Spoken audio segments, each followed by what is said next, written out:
What's going on, guys? In today's video I'm going to show you 3 simple resistance band exercises you can do at home to seriously improve athletic performance, putting on plenty of muscle onto those shoulders and building serious power in through those hips as well.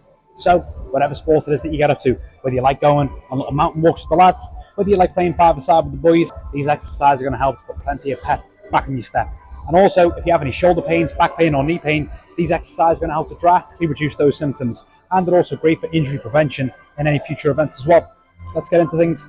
Now, the first thing you're going to need to know is what equipment it is that you're going to need. You need to go onto Amazon and get yourself a pack of rubber resistance glute bands. You can get a pack of 5 of these for about £8. It's pretty much the same quality from brand to brand, so don't spend too long stressing about it. Once you've got your bands, we can get into the workout. And the first exercise that we're going to be doing is for your shoulders and your upper back health.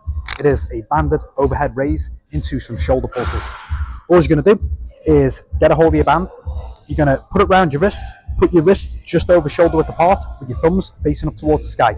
From here, all I'm going to do is lift my arms straight up until they're in a straight line right above my head. From there, I'm going to lower them back down until they contact my hips and repeat from there. Something that you can do is you can do this exercise with your back against the wall and try and get your thumbs against the wall each time as a little target to try and reach towards. But we're going to be doing that for 10 reps. And then as soon as we complete that set, all you're going to do then is hold your arms straight out in front of you. And all I'm going to do is pull against the band, trying to get a much wider grip onto it. And I'm going to squeeze my shoulder blades together as I do that. And then as the band comes back together, I'm going to relax my shoulder blades and repeat from there. If we look at it from behind, every single time I'm pulling that band apart, I'm squeezing those shoulder blades together, relax. Pull the band apart, squeeze the shoulder blades together, relax.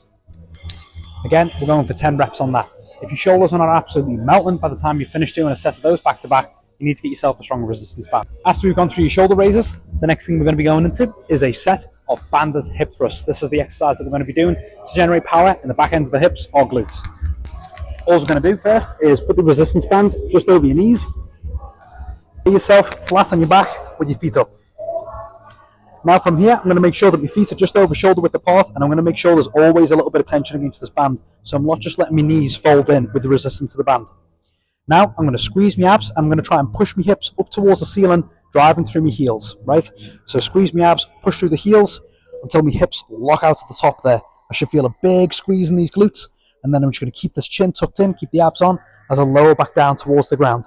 Every single time I'm doing this, I need to keep these abs on all the way, because if I don't keep these abs tensed, then I'm going to start bending from my lower back, and this is actually going to work against us, probably going to make the back feel pretty uncomfortable there. We need to keep these abs locked on so that as the hips start coming down, it's all just being controlled from the hips and there's no lower back bending going on whatsoever.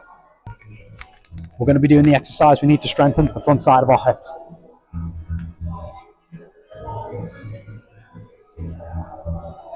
As soon as we're done with strengthening the back end of our hips, next thing we're going to do is strengthen the front side of our hips. So get your band, put it round the middle of your feet. You're going to lay onto your back, and we're going to get into an exercise now called a banded march, which is to strengthen our hip flexors at the front of our legs. All I'm going to be doing from here is I'm going to be lifting one knee up at a time, as high as I can go, whilst keeping my hip glued towards the floor, and then I'm just going to extend that leg back out until the heel comes back down to the ground, repeating the process from there.